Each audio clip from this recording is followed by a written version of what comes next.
오늘 하나님께서 우리에게 주시는 말씀 누가복음 3장 1절에서 6절입니다.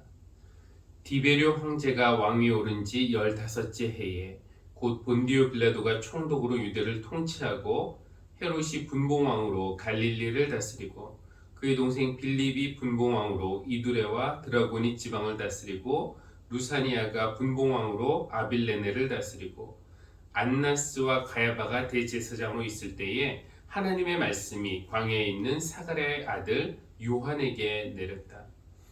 요한은 요단강 주변 온 지역을 찾아가서 죄 사함을 받게 하는 회개의 세례를 선포하였다. 그것은 이사야의 예언서에 적혀 있는 대로였다. 광야에서 외치는 이의 소리가 있다. 너희는 주님의 길을 예비하고 그 길을 곧게 하여라. 모든 골짜기는 메우고 모든 산과 언덕은 평평하게 하고 굽은 것은 곧게 하고 험한 길은 평탄하게 해야 할 것이니 모든 사람이 하나님의 구원을 보게 될 것이다. 아멘. 오늘 본문 1절과 2절에는 정치 지도자들, 종교 지도자들의 이름이 열거되어 있습니다. 한번 다시 보겠습니다. 디베료 황제가 왕위에 오른 지 15째 해에 곧 본디오 빌라도가 총독으로 유대를 통치하고 헤롯이 분봉왕으로 갈릴리를 다스리고 그의 동생 빌립이 분봉왕으로 이두레와 드라고니 지방을 다스리고 루사니아가 분봉왕으로 아빌레네를 다스리고 안나스와 가야바가 대제사장으로 있을 때에 하나님의 말씀이 광야에 있는 사가랴의 아들 요한에게 내렸다. 먼저 디베료는 아우구스투스를 이어서 통일 로마 제국의 제2대 황제가 된 사람이니까 당시의 최고 권력자였습니다. 그 다음에 나오는 본디오 빌라도는 우리가 익히 알고 있는 사람이죠. 원래 헤롯 대왕의 아들 중 아켈라오가 유대 땅을 다스리고 있었는데 황제가 그를 폐위시키고 총독을 파견했습니다. 그 총독이 빌라도입니다.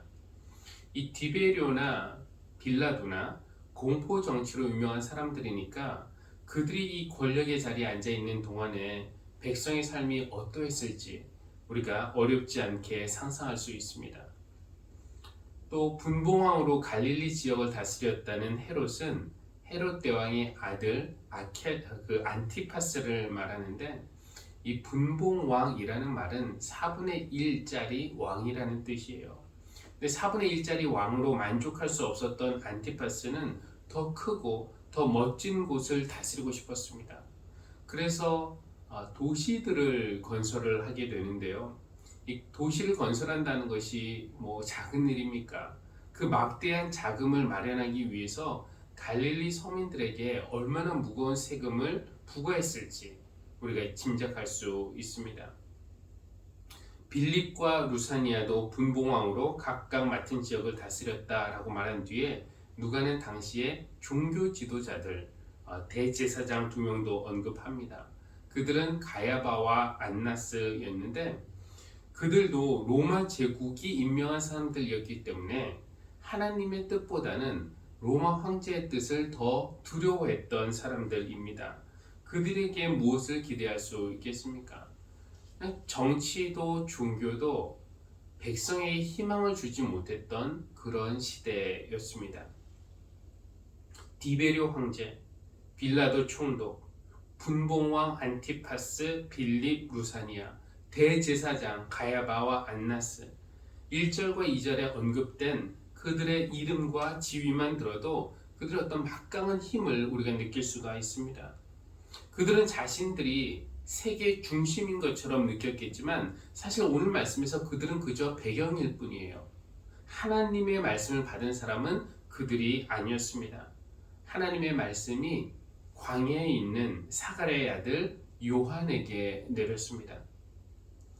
하나님이 주목하신 사람들은 사회의 중심에 있는 사람들, 스스로 크다라고 주장하는 그런 사람들이 아니라 그 중심에서 멀리 떨어진 곳, 소외된 곳, 주목받지 못한 곳, 가장자리에 있던 요한이었습니다. 이 말씀을 오늘 우리의 시대에 적용해서 생각해 보면은 좀 뜨끔하기도 한데요. 왜냐면은 이렇게 들리기 때문입니다. 문재인이 대한민국의 대통령이 된 지 5년째 되는 해, 곧 오세훈이 서울시장으로 있고 박병석이 국회의장으로 있으며 김정석이 기독교대한감리회 서울남연의 감독으로 또 하늘씨앗교회는 민한식이 목사로 있을 때 하나님의 말씀이 광야에 있는 아무개에게 내렸다. 하나님의 말씀이 목사에게 내리지 않고 전혀 내릴 것 같지 않은 곳, 아무도 알아주지 않는 그런 사람에게 내렸다는 것도 목사로서는 자존심 상할 수 있는 일인데, 그걸로 그치지 않고 그 아무개가 저를 포함한 중심에 있는 우리를 향해서 하나님의 말씀을 선포하는 것을 상상할 때, 특히 그 메시지가 회개하시오라는 그런 내용일 때 저는 한 대 얻어맞는 그런 기분입니다. 곧 다가올 크리스마스 기분도 분위기도 냈고 기분도 들뜨려고 하는데 난데없이 회개라니요. 그 당시 정치 종교 지도자들도 그랬겠죠. 도대체 이 광야에 산다는 요한은 누구란 말이냐, 족보도 없고 객통도 없는 놈이 도대체 누군데 하나님의 말씀이 우리가 아닌 그에게 내렸단 말인가. 아니 사람들이 회개하려면은 우리를 찾아와야지 왜 요한에게 가서 세례를 받으란 말이냐 하면서 못마땅하게 생각했을 겁니다. 그래서 저는 이 말씀을 묵상하면서 오늘 우리 사회의 광야에 있는 사람들, 외진 곳에 있는 사람들이 누군지, 그들은 지금 어떤 목소리를 내고 있는지, 이 대림절 기간 우리가 지나고 있는데 이때 우리가 들어야 할 메시지는 무엇이고 또 우리가 해야 할 일들은 무엇인지를 한번 생각해 봅니다. 귀를 기울이면 요한이 외쳤던 것처럼 오늘 우리 사회의 광야에 있는 사람들도 우리에게 회개하면서 이렇게 외칠 것 같아요. 너희는 주님의 길을 예비하고 그 길을 곧게 하여라. 모든 골짜기는 메우고 모든 산과 언덕은 평평하게 하고 굽은 것은 곧게 하고 험한 길은 평탄하게 해야 할 것이니 모든 사람이 하나님의 구원을 보게 될 것이다. 저는 우선 지금 우리 사회의 중심에 있는 사람들이 아니라 중심에서 멀리 떨어진 가장자리, 주목받지 못하는 그런 외진 곳에 있는 사람들이 누구일까를 생각해 봅니다. 아마 우리 교회와 관련이 있기 때문이겠지만 저는 부모 또는 할아버지와 할머니라는 울타리를 허락받지 못하고 보육원에서 자라고 있는 어린이들을 생각하게 되고요. 학교에서 퇴학당하고 집에서 가출하고 어른들의 무관심 속에서 위태하게 살아가는 청소년들이 떠오르고 너무 어린 나이에 든든한 도움이나 견고한 지지망 없이 사회로 내몰려서 독립을 해야만 하는, 그러나 그것이 너무 힘겨워서 자꾸 실패하고 넘어지는, 그러다가 또 이를 악물고 일어나는, 이렇게 힘겨운 삶을 살아내는 어린 청년들을 생각해 봅니다. 또 가난과 편견 속에서 아이와 살아가는 미혼모들, 신고와 추방이라는 위협 때문에 부당한 대우와 비인격적인 처우, 위험한 환경을 감수하고 일하는 외국인 노동자들, 또 가정폭력에 노출되어 있지만 겁에 질려서 대들지는 못하겠고 혼자서는 살 길이 없으니 도망하지도 못하겠고 두려워서 다른 곳에 말도 하지 못하는 어린이들과 여성들을 생각합니다. 이런 사람들이 오늘 외진 곳, 가장자리, 광야와 같은 곳에 있는 사람들 아닐까요? 외국에 있는 이들은 우리의 시야와 관심에서 더 가려져 있습니다. 우리가 애써 알려고 하지 않으면 알 수 없고 애써 들으려고 하지 않으면 들을 수 없는 그런 사람들의 이야기도 있습니다. 동남아시아의 어느 나라, 먹을 것이라고는 독이 든 풀밖에 주변에 없는 그런 아이들의 이야기도 들었습니다. 누가 물어요. 독이 있다는 걸 아니? 그 풀 계속 먹으면은 나중에 눈이 멀 수도 있다는 걸 아니? 하고 물으면 안다고 대답을 하면서도 먹어요. 그런데 그들이 바보여서 그것을 먹는 게 아닙니다. 그래도 지금 굶어 죽는 것보다는 나중에 앞을 못 보더라도 살아있는 게 나아요 라고 말을 하는 어린이, 이 말이 저를 때리는 회초리처럼 그렇게 느껴졌습니다. 여러 해 전에 들은 이야기인데요. 아프리카에 있는 어느 나라의 아이들은 하루에 한 끼를 얻어먹기 위해서 하루 종일 광산에서 다이아몬드를 찾아 헤맨다고 합니다. 온종일 일한다고 돈을 번 것이 아니라 돈이 될 만한 무언가를 찾아서 갖다 줘야만 겨우 한 끼 얻어먹을 수 있다는 겁니다. 그런데 어떤 아이가 무언가를 찾으면은 안전하지가 않아요. 더 크고 재빠른 아이가 와서 낚아채고 빼앗고 그러다가 싸우고 그러다 심지어 서로 죽이는 일도 서슴지 않는 아이들. 배가 너무 고파서 생명의 소중함을 잊은 채 살아가는 그런 아이들에 관해서도 들었습니다. 안 됐다, 불쌍하다 라고 생각하려는 저에게 그런 이야기는 광야에서 외치는 회개하라는 하나님의 꾸지람처럼 들리기도 합니다.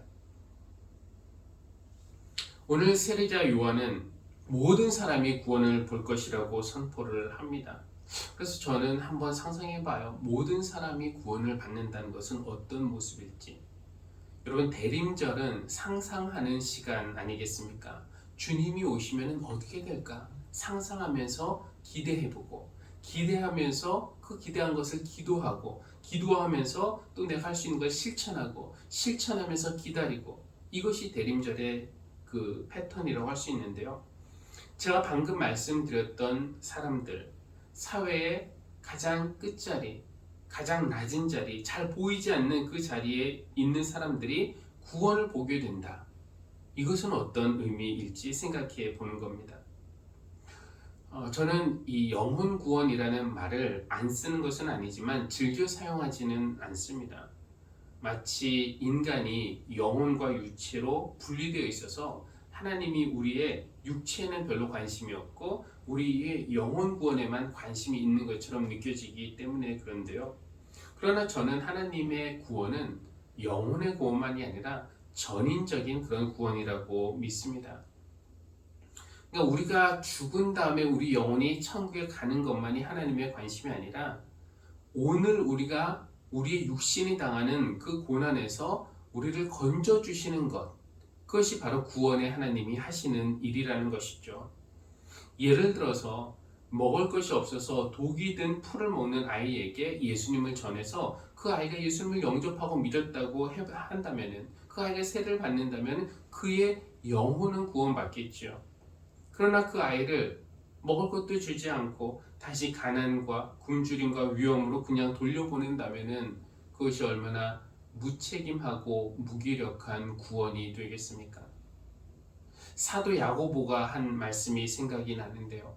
어떤 형제나 자매가 헐벗고 그날 먹을 것조차 없는데 여러분 가운데서 누가 그들에게 말하기를 평안히 가서 몸을 따뜻하게 하고 배부르게 먹으십시오 하면서 말만 하고 몸에 필요한 것들을 주지 않는다고 한다면 무슨 소용이 있겠습니까? 그런 이들에게 영혼 구원이라는 말은 너무나 뜬구름 잡는 이야기고요. 비현실적이고 무의미한 말일 것입니다. 하나님이 당신의 백성을 이집트의 노예 생활에서 구원하셨을 때 그들의 영혼만 구원하신 것이 아니지 않습니까? 그래, 내가 너희의 부르짖음을 들었다. 내가 너희의 영혼을 구원했다. 그러나 너희의 몸은 계속 노예로 살다가 죽어서 하늘나라로 와라. 이렇게 말씀하시는 하나님이 아니십니다. 그들의 육신을 실제 노예 생활의 삶에서 구원하시는 하나님이세요. 물론 육체의 구원은 순간적이고 부분적이고 완전하지 못한 것이 사실이지만 그러나 이런 어떤 실질적인 구원 없이 영혼의 구원만 그것도 완전하지는 않습니다. 그래서 모든 사람들이 구원을 보게 될 것이라는 선포를 들으면서 저는 오늘 중심에서 멀리 떨어진 우리 눈에 잘 보이지 않는 사회의 가장자리에 있는 사람들이 예수님을 잘 믿어서 다 죽은 다음에 만이 아니라 오늘 이 땅에서도 조금은 더 안전하고 조금은 더 인간답고 조금은 더 편견과 차별이 없는 그런 세상에서 살아갈 수 있기를 기도합니다. 우리 주님이 다시 오시는 날 모든 사람들이 구원을 보게 되겠지만 오늘 세례자 요한은 우리에게 모두가 구원을 볼 것이니까 그러므로 여러분 기뻐하십시오가 아니라 그러니까 오늘은 회개하십시오. 지금은 회개하십시오라고 엄중하게 말하고 있습니다. 그러면서 너희는 주님의 길을 예비하고 그 길을 곧게 하여라. 모든 골짜기는 메우고 모든 산과 언덕은 평평하게 하고 굽은 것은 곧게 하고 험한 길은 평탄하게 해야 할 것이다 라고 말씀합니다. 모든 골짜기는 메우고 모든 골짜기는 메워라. 이 외침은 개인적인 차원에서는 아마 골짜기처럼 깊은 우리의 나의 어떤 수치심과 죄책감의 문제를 해결하라는 그런 요청 아닐까 싶어요. 우리의 양심을 찌르는, 우리를 골짜기에 가두는 그런 죄가 있다면 회개하고 용서를 구하고 하나님의 은혜로 그 깊이 파인 골짜기를 메우는 일을 우리가 대림절 기간에 해야 합니다. 모든 골짜기를 메워라 라는 외침은 사회적인 차원에서는 사람과 사람 사이, 중심에 있는 사람과 가장자리에 있는 사람들 사이에 불신, 분열, 이 골짜기를 우리가 더 깊이 파는 것이 아니라 이 골짜기를 메우고 그래서 연결하고 하나 되게 하는 일에 기여하라는 그런 부름 아닐까요? 우리 기독교인들은 사회의 통합과 또 상생을 위해서 기도하고 일해야 할 것입니다. 모든 산과 언덕은 평평하게 하라. 이 외침은 글쎄 우리의 우뚝 솟은 욕망과 교만의 문제를 해결하라는 그런 요청으로 들을 수 있습니다. 자기 욕망을 채우는 일을 가장 중요하게 생각하는 사람, 스스로 캉치하면서 거들먹거리는 교만한 사람이 득세하는 한 모두가 구원을 볼 일은 없을 겁니다. 굽은 길을 곧게 하라, 험한 길을 평탄하게 하라는 외침은 개인적인 차원에서는 내 안에 있는 거친 부분들, 굽은 것들, 폭력, 혐오, 편견, 거짓, 무관심, 인색함 이런 것들을 발견하고 자각하고 고치려고 결심하고 또 노력하는 것일 테고요. 또 사회적인 차원에서는 가난하고 소외받고 차별받는 사람들, 정말 사는 것이 불공평한 그런 사람들도 따뜻하게 받아들여지고 존중받는 그런 어떤 평평한 사회를 만들기 위해서 교회가 노력해야 한다라는 하나님의 요구로 우리가 받아들일 수 있을 것입니다.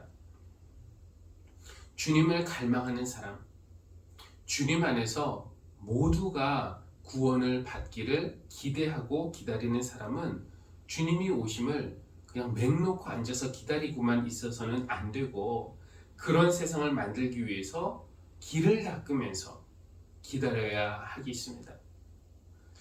이 대림절 기간에 우리가 주님의 오심을 갈망한다면, 주님 안에서 새로운 존재가 되고 싶다면, 모두가 구원받는 그 일을 정말 보고 싶다면 이 대림절 기간에 우리는 우리 안에서 또 우리 사회 안에서 구부러진 것을 곧게 하고 높아진 것을 평평하게 하고 우리 안에서 꺼진 것을 메우고 또 거칠어진 것을 부드럽게 하기 위해서 내가 오늘 할 수 있는 일이 무엇인지 그것을 찾아봐야 하고 또 실천해야 할 것입니다.